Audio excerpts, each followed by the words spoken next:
Assalamualaikum warahmatullahi wabarakatuh. Waalaikumsalam warahmatullahi wabarakatuh. Kepada yang terhormat Bapak Tri Joko Winoto SPD MPD selaku Kepala Sekolah SD Negeri Sukoharjo, yang kami hormati segenap tamu undangan, yang kami hormati Dewan Guru beserta karyawan SD Negeri Sukoharjo.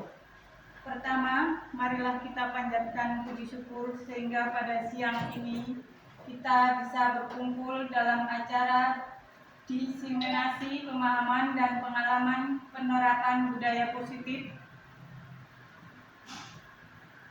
Marilah rasa syukur kita ikrarkan dalam kalimat tahmid. Alhamdulillah. Sholawat serta salam kita panjatkan selalu kepada Nabi junjungan kita Nabi Muhammad SAW yang selalu kita nantikan syafaatnya baik di dunia maupun di akhirat. Agar acara berjalan dengan lancar, marilah kita buka acara dengan membaca basmalah bersama. Bismillahirrahmanirrahim. Untuk mengawali acara yaitu sambutan. Sambutan akan disampaikan oleh Bapak Tri Joko Winoto SPD MPD. Kepada Bapak Tri Joko Winoto kami persilakan.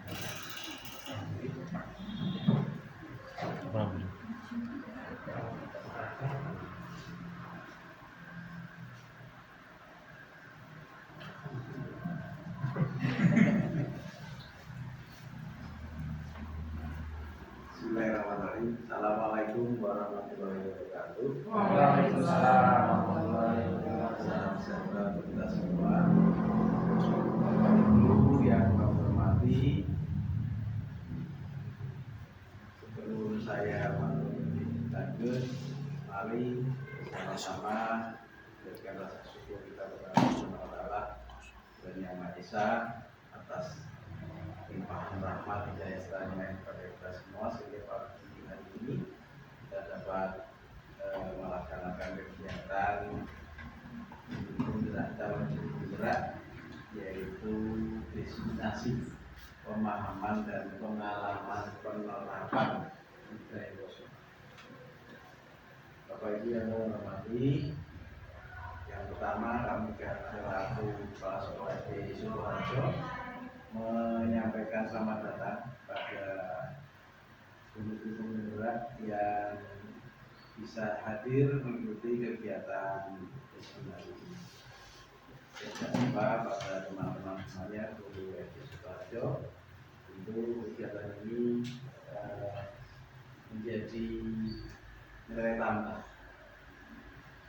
memberikan pencerahan kepada kita semuanya tentang apa itu budaya positif. Tentunya hal yang positif itu akan membawa perubahan yang tentunya lebih baik.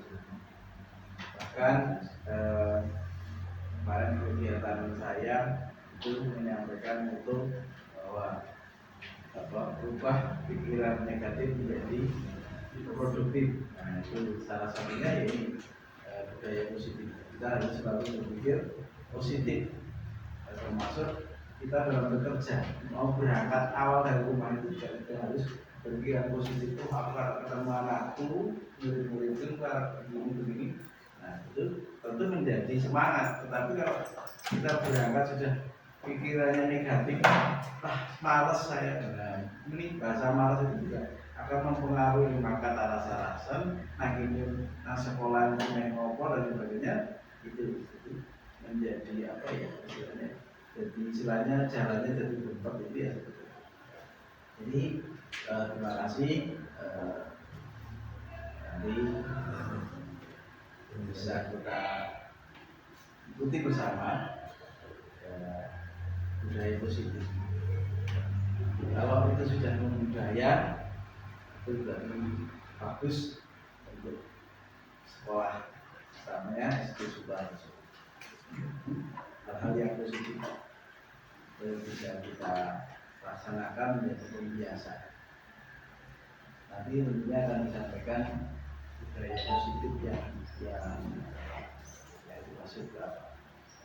Itu sementara mungkin yang dapat kami sampaikan sekali lagi terima kasih, selamat datang, dan mohon maaf apabila dalam penyelenggaraan kegiatan di sekolah Sukoharjo banyak kekurangan. Dengan fasilitas yang ada, mudah-mudahan tidak mengurangi dari hikmah kegiatan. Itu yang dapat kami sampaikan. Saya akhiri. Assalamualaikum warahmatullahi wabarakatuh. Terima kasih kepada Pak Trio Winoto untuk sambutannya. Maaf Bapak Ibu, di depan Bapak Ibu sudah bersedia undangan. Baik Bapak Ibu, terima kasih atas kedatangannya hari ini untuk mengikuti diseminasi pemahaman pengalaman penerapan budaya positif di SD Negeri Sukoharjo sebagai syarat saya dalam mengikuti kegiatan guru penggerak angkatan 9 di Kabupaten Purworejo. Sebelum mengikuti diseminasi, saya isi ice breaking dulu ya, biar lebih semangat. Mohon maaf yang sedang menikmati hidangan. Kita coba tepuk 1, yes. Tepuk 2, Oke. tepuk 3, Semangat. tepuk 4, Konsentrasi. tepuk 5, Siap. belajar. Terima kasih Bapak Ibu. Saya berdiri di sini bukan berarti saya yang paling pintar ya. Kita belajar bersama-sama karena budaya positif ini memang hal baru bagi saya, terutama saya mengetahuinya melalui kegiatan guru penggerak ini. Nah, saya ingin berbagi pada teman-teman semua apa yang sudah saya pelajari dan harapannya agar bisa diterapkan di sekolah kita ini.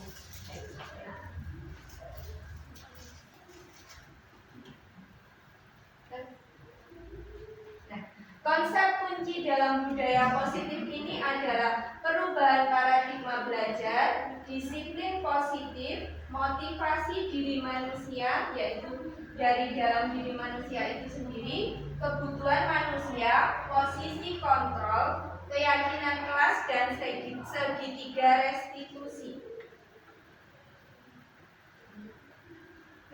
Pembelajaran dengan paradigma baru ini sudah kita mulai sejak tahun 2022 dengan adanya kurikulum merdeka, yaitu mewujudkan profil pelajar Pancasila, beriman bertakwa pada Tuhan Yang Maha Esa, berakhlak mulia, berkebinekaan global, gotong royong, mandiri, bernalar kritis, dan kreatif. Nah, apa sih sebenarnya arti dari disiplin itu? Coba kita buka lagi dalam budaya kita, yaitu di dalam Kamus Besar Bahasa Indonesia. Disiplin itu artinya adalah menaati, mematuhi tata tertib. Sedangkan menurut Diane Gossen, disiplin berarti mempelajari bagaimana caranya mengontrol diri dan menguasai diri untuk memilih tindakan yang mampu mengacu pada nilai-nilai yang kita hargai. Sedangkan menurut filosofi Ki Hajar Dewantara, disiplin itu merupakan disiplin yang kuat, yaitu dari diri kita sendiri yang mewajibkan dengan sekeras-kerasnya. Tetapi itu sama saja, sebab jika kita tidak cakap melaksanakan self-disiplin, wajiblah penguasaan lain mendisiplinkan kita. Jadi sebenarnya disiplin itu berasal dari diri kita sendiri, bukan karena orang lain. Harus berasal dari kesadaran diri kita sendiri. Nah, sebagai seorang pendidik, tujuan kita menciptakan murid yang merdeka itu syarat utamanya adalah disiplin diri, sehingga mereka berperilaku sesuai dengan nilai-nilai kebajikan dan memiliki motivasi intrinsik. Sedangkan disiplin positif merupakan salah satu cara penerapan disiplin yang bertujuan untuk menumbuhkan kesadaran serta memberdayakan anak untuk melakukan sesuatu tanpa sogokan, ancaman, dan hukuman atau tanpa intimidasi dari orang lain. Nah, kita kita harus berusaha untuk menciptakan disiplin pada anak itu keluar dari dirinya sendiri, tanpa kita ancam, tanpa kita iming-imingi hadiah dan lain sebagainya. Nah, selain disiplin positif, ada juga kebutuhan dasar manusia. Manusia itu mempunyai 5 kebutuhan yang mendasar.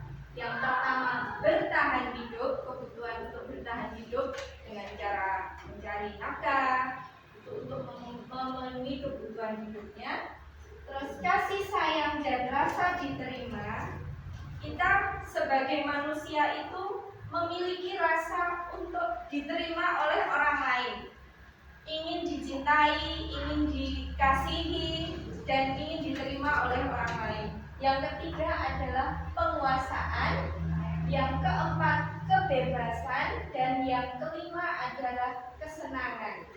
Nah, dari kelima kebutuhan dasar manusia ini, jika salah satu atau salah dua atau salah tiga atau bahkan semuanya tidak bisa dipenuhi, maka manusia itu akan merasa tidak hidup dengan semestinya. Jadi mereka itu membutuhkan 5 dasar kebutuhan ini.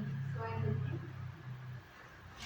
nah, motivasi perilaku dari manusia menurut Gail Gosen dalam bukunya Restructuring School Discipline, motivasi itu merupakan dorongan yang timbul dari diri seseorang secara sadar atau tidak sadar untuk melakukan suatu tindakan dengan tujuan tertentu.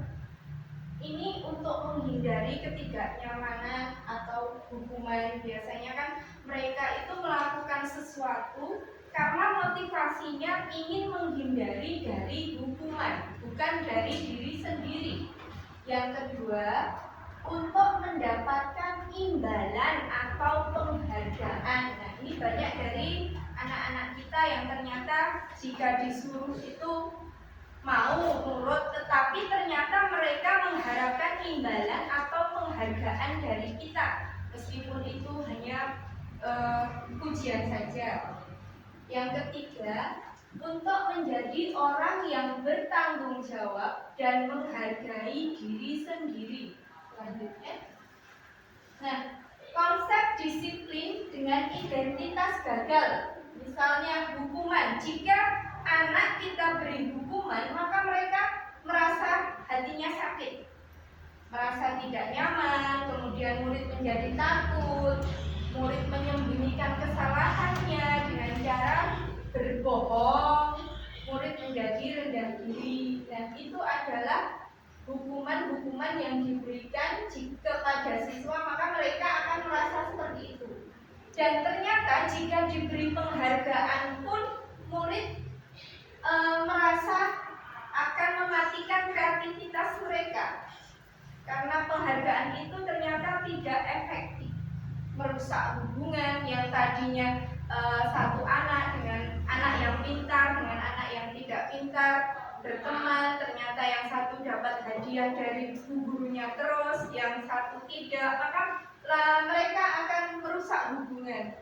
Ada sifat iri dari salah satu mereka. Penghargaan itu ternyata mematikan kreativitas. Jadi anak yang selalu diberi penghargaan, baik itu berupa pujian, berupa barang, maka kreativitasnya otomatis akan mati. Dan selanjutnya, menghakimi sistem ranking. Nah, ini ya yang selalu menjadi topik pada saat kenaikan kelas. Orang tua selalu menuntut kita sebagai guru untuk memberikan ranking setiap kenaikan kelas. Dan penghargaan itu ternyata dapat merampas hak menghargai dirinya sendiri. Jadi mereka melakukan sesuatu dengan tidak menghargai dirinya sendiri. Aku pengen nyapu biar aku dapat hadiah dari guru. Jadi mereka tidak menghargai diri sendiri. berikutnya adalah konsep disiplin dengan identitas yang sukses. Adanya konsekuensi. Konsekuensi ini memiliki penguatan jangka pendek dan perlu adanya monitoring yang berkelanjutan, stimulus respon, murid mematuhi peraturan, tidak ada waktu untuk introspeksi. Tetapi dalam restitusi, murid dapat mempertanggungjawabkan perbuatannya. Fokus pada solusi untuk memecahkan masalah. Murid menghormati dirinya dan orang lain. Teori kontrol, kemudian murid secara sadar memperbaiki kesalahannya. Sebenarnya apa sih yang dimaksud dengan restitusi? Restitusi itu adalah proses menciptakan kondisi bagi murid untuk memperbaiki kesalahan mereka sehingga mereka bisa kembali pada kelompok mereka dengan karakter yang lebih kuat. Ini menurut Dan Hosen 2004. Nah, kemarin saya mencoba untuk mempraktekkan restitusi ini pada kelas 4 karena kalau saya mempraktekannya pada kelas 1 sepertinya kelas 1 belum bisa, jadi saya mempraktekannya kemarin pada kelas 4. Nah, ciri-ciri restitusi. Restitusi itu bukan untuk menebus kesalahan, namun memaknai kesalahan sebagai suatu pembelajaran. Merupakan tawaran, bukan paksaan, menuntut introspeksi, mencari kebutuhan dasar yang mendasari tindakan, fokus pada karakter dan bukan tindakan, fokus pada solusi, mengembalikan siswa yang berbuat salah pada kelompoknya. Nah, selain ada 5 kebutuhan dasar manusia tadi, ada juga 5 posisi kontrol. Nah, sebagai guru ternyata ada 5 posisi kontrol, yaitu penghukum, pembuat rasa bersalah, teman, pemantau, dan manajer. Nah, kira-kira kita berada di posisi yang mana, Bapak Ibu? Manajer. Apakah benar-benar sudah melaksanakan posisi manajer? Karena saya untuk menuju posisi manajer itu ternyata saya belum mampu. Saya masih sering ya, saya masih sering berada pada posisi ya, membuat merasa bersalah. Pada anak saya masih sering berada di posisi yang kedua, membuat merasa bersalah. Mungkin setelah diseminasi ini kita bersama-sama menuju posisi manajer, ya? Siap. Selanjutnya, nah sebenarnya bagaimana sih posisi penghukum itu? Posisi penghukum biasanya guru itu selalu memberikan hukuman fisik. Nah, misalnya ada anak yang tidak mengerjakan PR, lalu ayo kamu keluar lari ke lapangan 3 kali. Nah, itu namanya guru berada di posisi penghukum. Senantiasa mengatakan bahwa sekolah memerlukan sistem atau alat yang dapat lebih menekan murid lebih mendalam lagi. Nah, posisi penghukum itu biasanya kata-katanya mengancam, patuhi aturan saya atau awas. Terus, kamu selalu saja salah, pasti selalu yang terakhir selesai. Terus senantiasa percaya hanya ada satu cara agar pembelajaran bisa berhasil, yaitu dengan caranya dia dengan menghukum anak yang bersalah. Selanjutnya, nah itu nada suaranya tinggi seperti marah-marah, ya, karena marah-marah, matanya melotot, jari-jarinya menunjuk, terlambat lagi, pasti terlambat lagi, selalu kamu datang terlambat. Nah, ternyata bullying itu tidak hanya terjadi pada siswa, ternyata secara tidak sadar, terkadang jika kita berada pada posisi penghukum ini, kita juga sudah membuli murid kita sendiri. Coba tanyakan kepada diri Anda sendiri bagaimana perasaan anak, perasaan murid jika dibentak-bentak seperti itu. Misalnya ada murid yang datang terlambat, langsung disuruh, ayo kamu terlambat lagi, lari keliling lapangan. Selanjutnya, ya selalu berada di posisi.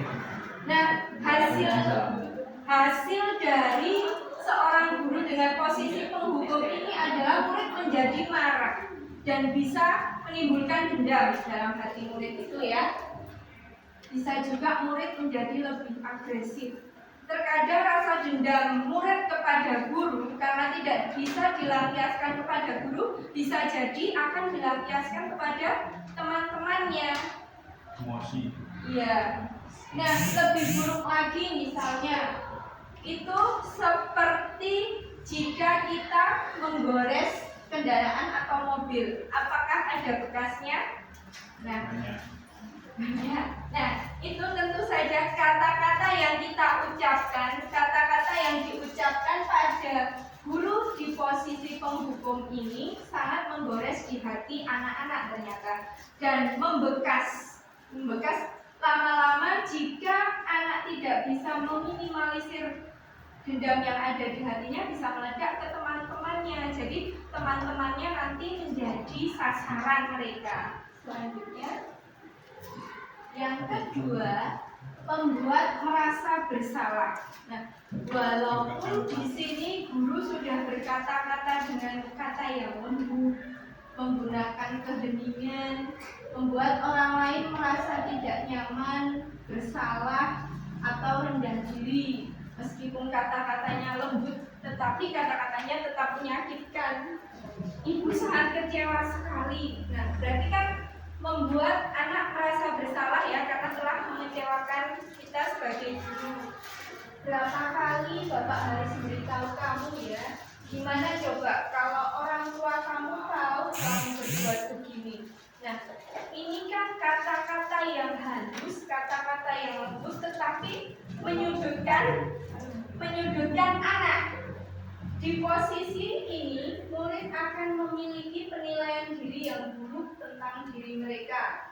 Murid merasa tidak berharga dan telah mengecewakan orang-orang yang disayanginya. Nah, pada posisi ini, meskipun guru sudah berkata dengan lembut, berkata dalam suasana yang hening, tetapi ternyata murid menjadi merasa bersalah dengan apa yang dia lakukan. Nah, nada suaranya memelas, halus, sedih, bahasa tubuhnya merapat ke anak dan lesu. Adi, kamu ini bagaimana ya?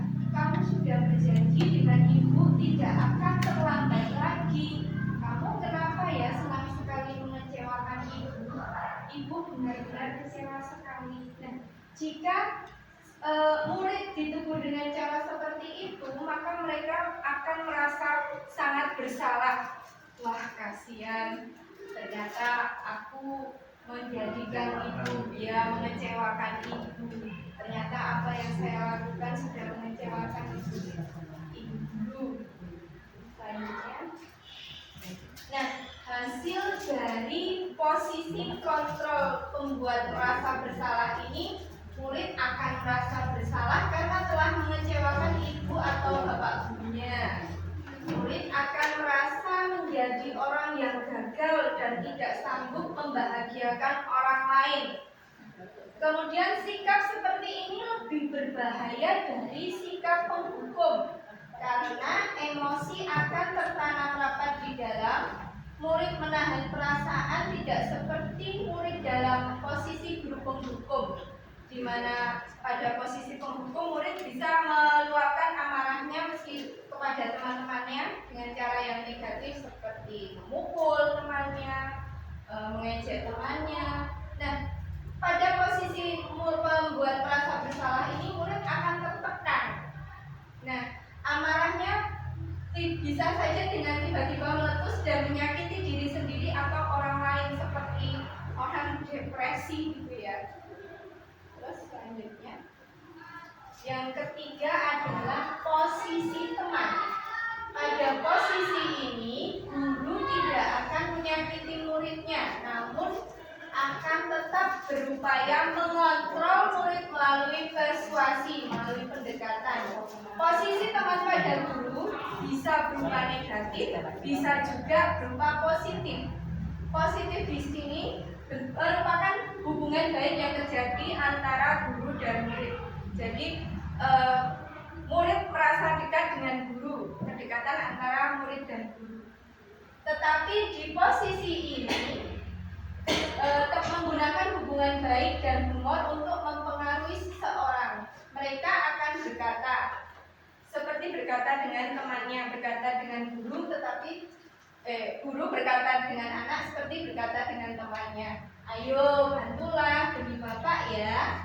Ayo ingat tidak bantuan bapak selama ini? Ya sudah, kali ini tidak apa-apa.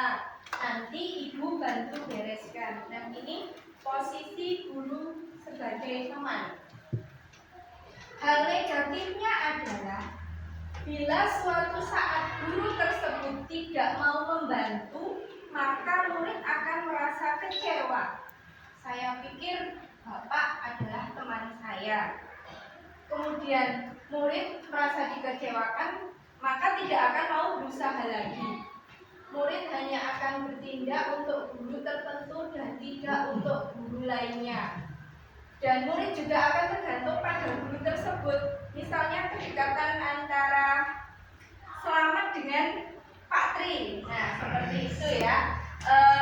Jika Pak Tri tidak berangkat sekolah, maka otomatis Selamat jika dinasihati dengan guru yang lain tidak akan mempan, karena dia sudah merasa dekat dan merasa Pak Tri sebagai temannya. Pak Tri yang mau melindunginya, guru yang lain tidak. Jadi seperti itu. Kemudian nada suaranya akrab, seperti bercanda kita dengan teman-teman. Bahasa tubuhnya merapat pada murid, mata dan senyum jenaka. Jadi seperti bercanda dengan teman. Padahal itu adalah komunikasi antara guru dan murid. Adi, ayolah, bagaimana sih kamu? Kemarin kamu sudah janji ke bapak bukan? Kenapa terlambat lagi? Sambil guyonan, sambil ketawa-ketawa. Terus ya sudah, tidak apa-apa. Duduk dulu sana, nanti Pak Guru bantu. Kamu ini tuh sambil senyum-senyum. Nah, sebenarnya bagaimana sih perasaan murid jika guru bersikap seperti itu? Nah, murid akan merasa senang, merasa akrab dengan guru. Itu dampak positifnya. Dampak negatifnya, murid menjadi merasa tergantung. Aku maunya sama guru yang itu. Bila ada masalah, dia merasa bisa mengandalkan guru tersebut untuk membantunya. Jika dia ada kesalahan, maka dia akan berlindung pada gurunya itu. Kemudian murid hanya akan berbuat sesuatu bila yang menyuruh adalah guru tersebut, dan belum tentu berlaku yang sama dengan guru yang lain. Nah, misalnya Pak Wahyu, karena Pak Wahyu dekat dengan Dodo, maka yang itu hanya Pak Wahyu. Jika Pak Tri yang menyuruh Dodo tidak akan mau, karena Dodo hanya merasa dekat dengan Pak Wahyu. Yang keempat adalah posisi pemantau. Memantau itu berarti mengawasi. Pada saat mengawasi, kita bertanggung jawab atas perilaku orang-orang yang kita awasi. Posisi pemantau ini berdasarkan pada peraturan-peraturan dan konsekuensi. Dengan menggunakan sanksi atau konsekuensi, kita dapat memisahkan hubungan pribadi kita dengan murid. Sebagai seseorang yang menjalankan posisi pemantau, biasanya pertanyaannya jika ada anak yang melakukan kesalahan, maka akan ditanya peraturannya apa? Apa yang telah kamu lakukan? Sanksi atau konsekuensinya apa? Jadi selalu berkata atas dasar sanksi atau konsekuensi. Selanjutnya, posisi pemantau ini sangat mengandalkan perhitungan. Dia sudah punya catatan lengkap. Anak ini suka terlambat. Anak ini sering tidak mengerjakan PR. Anak ini sering membuat ulah di kelas. Nah, itu sebagai bukti atas perilaku muridnya tersebut. Di posisi ini dia akan menggunakan stiker, slip, catatan, daftar, ataupun cek. Jadi posisi pemantau ini posisi yang rajin karena selalu mencatat setiap apa yang dilakukan siswa. Posisi pemantau sendiri berasal dari teori stimulus respon yang menunjukkan tanggung jawab guru dalam mengontrol murid. Selanjutnya, nah, pada posisi pemantau ini nada suara guru itu datar, bahasa tubuhnya tetapi formal. Misalnya, tahukah kamu jam berapa kita mulai? Tahu, Pak. Kamu terlambat 15 menit. Apakah kamu sudah mengerti konsekuensi yang harus dilakukan bila terlambat? Paham, Pak. Saya harus tinggal kelas pada jam istirahat nanti dan mengerjakan tugas ketertinggalan saya. Nah, ini Adi itu sudah tahu apa konsekuensi yang akan dia dapat jika dia terlambat datang ke sekolah. Dia harus tinggal di kelas saat jam istirahat untuk mengerjakan tugas yang tertinggal. Kalau terlambat 15 menit, dia harus tinggal di kelas selama jam istirahat 15 menit. Dan jika terlambat lebih dari itu, maka dia harus menyesuaikan, tidak istirahat tetapi tetap tinggal di kelas menyelesaikan tugas yang tadi tertinggal. Selanjutnya, perasaan murid pada posisi pemantau. Hasilnya adalah murid akan memahami konsekuensi yang harus dijalankan karena telah melanggar peraturan sekolah. Guru tidak menunjukkan suatu emosi yang berlebihan, menjadi marah atau membuat merasa bersalah. Murid tetap dibuat tidak nyaman, yaitu dengan harus tinggal di kelas pada waktu jam istirahat dan mengerjakan tugas. Nah, walaupun guru tadi hanya menanyakan, tetapi murid tetap merasa tidak nyaman karena di saat teman-temannya boleh beristirahat, dia harus tetap tinggal di kelas untuk menyelesaikan ketertinggalannya. Namun guru juga harus tetap memantau murid pada saat mengerjakan tugasnya itu, tidak terus ditinggal. Kamu mengerjakan tugasmu 15 menit dan ditinggal oleh gurunya, ternyata dia tidak akan mengerjakan. Nah, pada posisi pemantau ini kan kita